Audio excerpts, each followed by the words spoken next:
ಕೇರಳ ಇರ್ಬೋದು, ತಮಿಳುನಾಡು ಇರ್ಬೋದು, ಆಂಧ್ರ ಇರ್ಬೋದು, ತೆಲಂಗಾಣ ಇರ್ಬೋದು, ಇವತ್ತು ಬಿಜೆಪಿಯ ಯಾವುದೇ ಸರ್ಕಾರ, ಮಹಾರಾಷ್ಟ್ರ ಇರ್ಬೋದು, ಎಲ್ಲ ಸರ್ಕಾರಗಳು ಕೂಡ ನಮ್ಮ ಗ್ಯಾರಂಟಿಗಳ ಬಗ್ಗೆ ಗಮನವನ್ನು ಇಟ್ಟು ಅವರ ಜಯಕ್ಕೆ ನಮ್ಮ ಗ್ಯಾರಂಟಿ ಇವತ್ತು ಸ್ಫೂರ್ತಿಯಾಗಿ ನಿಂತಿದೆ.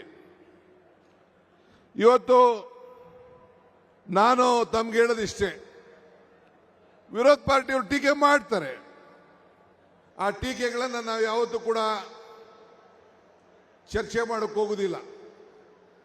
ನಾನಾಗಲೇ ಹೇಳಿದ್ದೇನೆ, ಟೀಕೆಗಳೆಲ್ಲ ಸಾಯ್ತವೆ, ನಮ್ಮ ಕೆಲಸಗಳು ಉಳಿತವೆ ಅಂತ ಹೇಳಿ. ಹಂಗೆ ಇವತ್ತು ನಮ್ಮೆಲ್ಲರ ಟೀಕೆಗಳನ್ನು ಮಾಡ್ತಾ ಇರೋಂಥ ವಿರೋಧ ಪಕ್ಷದವರಿಗೆ ಇಂಥ ಕಾರ್ಯಕ್ರಮಗಳಿಗೆ ಉತ್ತರ. ಇವತ್ತು ಈ 6 ಗ್ಯಾರಂಟಿಯಲ್ಲಿ ಕೃಷ್ಣ ಬೈರೇಗೌಡರ ನೇತೃತ್ವದಲ್ಲಿ 1,11,00,000 ಜನರಿಗೆ ಈ ಭೂಮಿ ಗ್ಯಾರಂಟಿಯನ್ನು ಕೊಟ್ಟು ಕಾರ್ಯಕ್ರಮವನ್ನು ನಾವು ಮಾಡ್ತಾ ಇದ್ದೇವೆ.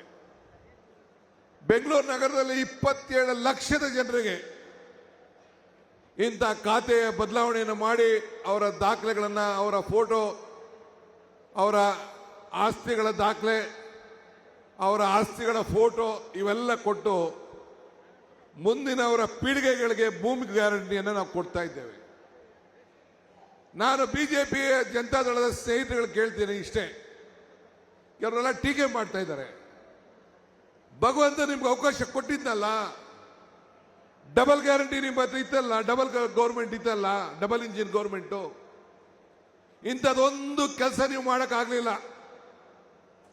ಕೋವಿಡ್ ಅಲ್ಲಿ ಸತ್ತಂತ ಜನರಿಗೆ, ಕೋವಿಡ್ ಅಲ್ಲಿ ನರಳಂತ ಜನರಿಗೆ ನಿಮ್ಮ ಕೈಲಿ ಸರಿಯಾಗಿ ಅವ್ರಿಗೆ ನ್ಯಾಯವನ್ನು ಒದಗಿಸ್ಕೊಡಕ್ಕಾಗಲಿಲ್ಲ. ಮೊನ್ನೆ ತಾನೇ ನಾನು ಸಿದ್ದರಾಮಯ್ಯನವರು ಚಾಮರಾಜನಗರ ಜಿಲ್ಲೆಯ ನಂಜನಗೂಡಿಗೆ ಹೋಗಿ ಆಕ್ಸಿಜನ್ ಅಲ್ಲಿ ಸತ್ತಂತ ಜನರಿಗೆ ಕೊಟ್ಟಂತ ಮಾತಿನ ಪ್ರಕಾರ ನಮ್ಮ ಶರಣ ಪ್ರಕಾಶ್ ಮಂತ್ರಿಗಳು, ಜಿಲ್ಲಾ ಮಂತ್ರಿಗಳಂತ ವೆಂಕಟೇಶ್ ಅವರು, ಅವರೆಲ್ಲರ ಸಹಕಾರದಿಂದ ಆ 30 ಜನರು ಕೂಡ ಉದ್ಯೋಗವನ್ನು ಕೊಟ್ಟು ಇಡೀ ರಾಜ್ಯದಲ್ಲಿ ಒಂದು ಇತಿಹಾಸವನ್ನು ಸೃಷ್ಟಿ ಮಾಡಿದ್ದೇವೆ. ನಮ್ಮಂತ ಜನರಿಗೆ ಈ ಸರ್ಕಾರ ಗೌರವವನ್ನು ಕೊಡ್ತಾರೆ ಅಂತ ಹೇಳಿ ಮಾತು ಕೊಡೋದು ಮುಖ್ಯ ಅಲ್ಲ, ಆ ಮಾತನ್ನ ಉಳಿಸ್ಕೊಳ್ಳೋದು ಅಷ್ಟೇ ಮುಖ್ಯ ಅಂತೇಳಿ ಇವತ್ತು ಎತ್ತಿ ನಾವು ತೋರಿಸಿದ್ದೇವೆ. ನಾನು ಆಗಾಗ ಹೇಳ್ತಾ ಇರ್ತೀನಿ, ದೇವರು ವರನೂ ಕೊಡೋದಿಲ್ಲ, ಶಾಪನೂ ಕೊಡೋದಿಲ್ಲ, ಅವಕಾಶ ಮಾತ್ರ ಕೊಡ್ತಾನೆ. ಕೊಟ್ಟಂತ ಅವಕಾಶದಲ್ಲಿ ನೀವು ಸರಿಯಾದ ರೀತಿ ಉಪಯೋಗಿಸ್ಕೊಳ್ಬೇಕು ಅಂತೇಳಿ ಇವತ್ತು ಈ ಕೃಷ್ಣ ಬೈರೇಗೌಡರ ಇಲಾಖೆಯಲ್ಲಿ ನಮ್ಮ ಎಲ್ಲ ಅಧಿಕಾರಿಗಳಿದ್ದಾರೆ, ನಮ್ಮ ಸೆಕ್ರೆಟರಿ ಅವರು, DC ಅವರು ಎಲ್ಲ ಕೂಡ, ವಿಲೇಜ್ ಅಕೌಂಟೆಂಟ್ ಇಂದ ಹಿಡಿದು ಎಲ್ಲ ನೀವೆಲ್ಲ ಕೆಲಸ ಮಾಡಿದ್ದೀರಿ, ರೆವಿನ್ಯೂ ಇನ್ಸ್ಪೆಕ್ಟರ್ ಎಲ್ಲ. ನೀವು ಅಧಿಕಾರದಲ್ಲಿ ಇರೋದು ಮುಖ್ಯ ಅಲ್ಲ, ನಿಮ್ಮ ಅಧಿಕಾರದ ಅವಧಿಯಲ್ಲಿ ನೀವು ಜನರ ಋಣವನ್ನು ಯಾವ ರೀತಿ ತೀರಿಸಿದ್ದೀರಿ, ಯಾರನ್ನು ಕೂಡ ನೀವು ಮೆಚ್ಚಿಸಬೇಕಾದಂಥ ಅವಶ್ಯಕತೆ ಇಲ್ಲ. ನಿಮ್ಮ ಆತ್ಮ ಸಾಕ್ಷಿಗೆ ನೀವೆಲ್ಲ ಸಮಾಧಾನ ರೀತಿಯಲ್ಲಿ ನೀವೆಲ್ಲ ದುಡಿದಿದ್ದೀರಿ.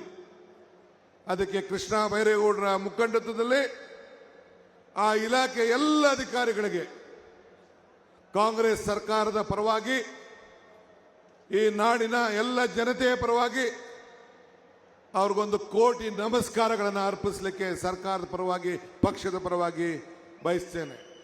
ನಿರ್ಭೀತ, ನಿಷ್ಪಕ್ಷಪಾತ, ವಿಶ್ವಾಸಾರ್ಹ ಸುದ್ದಿಗಳಿಗೆ ಮತ್ತೊಂದು ಹೆಸರಾಗಿರೋ News18 ಕನ್ನಡ ಈಗ ಆಪ್ನಲ್ಲೂ ಲಭ್ಯ ಇದೆ. ದಯವಿಟ್ಟು ಇಲ್ಲಿರೋ QR ಕೋಡ್ ಅನ್ನು ಸ್ಕ್ಯಾನ್ ಮಾಡಿಕೊಂಡು ಆಪ್ ಡೌನ್ಲೋಡ್ ಮಾಡೋದಕ್ಕೆ ಮರಿಬೇಡಿ. ನಿಮ್ಮ ಬೆಂಬಲ ಹೀಗೆ ಸದಾ ನಮ್ಮೊಂದಿಗಿರಲಿ. ಧನ್ಯವಾದ.